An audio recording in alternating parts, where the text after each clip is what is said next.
শৈশৱকালটো বৰ মধুৰ। খেল ধেমালি আৰু হাঁহি ফূৰ্তিৰে পাৰ কৰা সেই দিনবোৰলৈ আকৌ এবাৰ ঘূৰি চাবলৈ সকলোৰে হাবিয়াস থাকে। সোণোৱালী অতীতৰ সেই স্মৃতিবোৰত কিমান যে আৱেগৰ মুহূৰ্ত জড়িত হৈ থাকে সেয়া কল্পনাৰো ঊৰ্ধ্বত। কিন্তু কেতিয়াবা যদি শৈশৱৰ স্মৃতিবোৰ ভয়াৱহ অভিজ্ঞতাৰ সাক্ষী হৈ ৰৈ যায়, অতীতৰ পৃষ্ঠাত ঠিক এটা দুঃস্বপ্নৰ দৰে খেদি ফুৰে কিছুমান দৃশ্যই। আজিৰ খণ্ডত উপভোগ কৰক শৈশৱৰ অপ্ৰত্যাশিত ঘটনাৰ এখন বাস্তৱ ছবি। মোৰ সৰুকাল ভিতৰুৱা অঞ্চলৰ অখ্যাত গাঁও এখনত পাৰ হৈছিল। আজো-ককাহঁতৰ দিনৰ পৰা থকা ঘৰ মাটিখিনিতেই আমাৰ বসতি। গাঁৱৰ সমনীয়াবোৰৰ লগত খেল ধেমালি কৰি বেছিভাগ সময় আমাৰ অতিবাহিত হৈছিল। ওচৰৰ গাঁওখনৰ পৰা কেতিয়াবা দুই এজন আমাৰ ইয়ালৈ খেলিব আহিছিল আৰু আমিও সিহঁতৰ লগত মাজে সময়ে তালৈ গৈছিলোঁ। তাত দুজনমান বিহাৰী সম্প্ৰদায়ৰ ল'ৰা-ছোৱালীও আছিল। আমাৰ মাহঁতে পিছে সিহঁতৰ লগত বেছিকৈ ঘূৰা-চুকা কৰাটো পচন্দ কৰা নাছিল। সেইখন গাঁৱলৈও যাবলৈ আমাক মানা কৰিছিল। আমি পিছে লুকাই চুৰকৈ হ'লেও তালৈ গৈছিলোঁ। সেইখন গাঁৱত এটা ডাঙৰ পুখুৰী আছিল। পুখুৰীটো হ'ল সকলোৰে আকৰ্ষণৰ কেন্দ্ৰবিন্দু, কাৰণ ইয়াৰ পানীবোৰ ফটফটীয়া বগা আৰু দেখিবলৈ খুব ধুনীয়া আছিল। তাত মাছ, কাছ আদিও বহু পৰিমাণে পোৱা গৈছিল।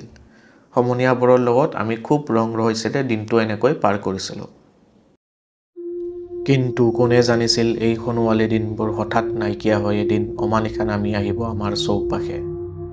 সেইদিনা মঙলবাৰ আছিল। আনদিনাৰ দৰে আমিও পুখুৰীটোৰ পাৰত বহি নানান কথা পাতি আছিলোঁ। এনেতে ৰশ্মি নামৰ ছোৱালীজনীয়ে আমাক ক'লে যে তাই হেনো দুদিনমানৰ পৰা ভয় লগা কিছুমান সপোন দেখি আছে। এই পুখুৰীটোৰ সিটোপাৰত থকা গছডালৰ পিছফালে কোনোবাই তাইৰ নাম লৈ সপোনত মাতি থাকে। আমি তাইৰ কথা শুনি হাঁহিছিলোঁ আৰু ভাবিলোঁ নিশ্চয় আমাক ভয় খুৱাবৰ বাবেই তাই এনেদৰে কৈছে। পিছে তাই গহীন হৈ গছডালৰ পিনে চাই আছিল।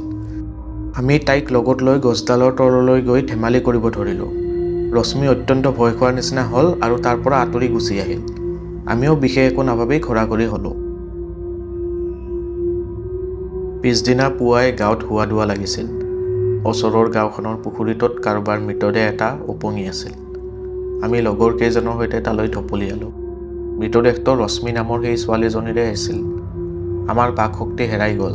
তাইৰ মৃতদেহটো সম্পূৰ্ণ ক'লা হৈ গৈছিল আৰু চকুৰ দুটা সামান্য মেল খাই আছিল।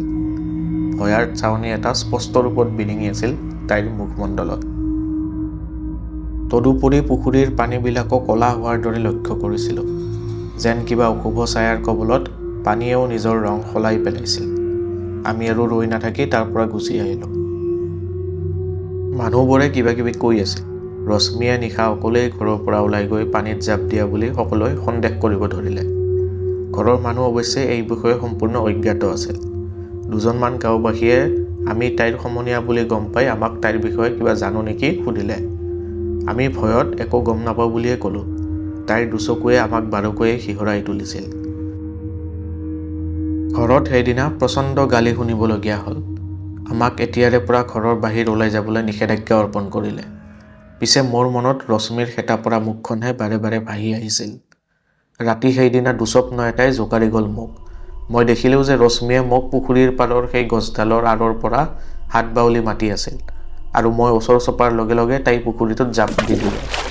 দুদিনমান অতি শংকাৰে পাৰ কৰিলোঁ। এই দুঃস্বপ্নটোৱে মোক শুবলৈ দিয়া নাছিল। বাৰে প্ৰতি দেখা এই দুঃস্বপ্নই মোক সন্ত্ৰস্ত কৰি পেলালে। মই কি কৰিম কি নকৰিম ভাবি একো উৱাদিহ পোৱা নাছিলোঁ। এদিন মনত অলপ সাহ গোটাই পুখুৰীটো চাবলৈ মনে মনে ওলাই আহিলোঁ। আশ্চৰ্যজনকভাৱে পুখুৰীটোৰ বৰণ সম্পূৰ্ণ সলনি হৈ গৈছিল। তাত মৰা মাছ কেইটামান উপঙি আছিল।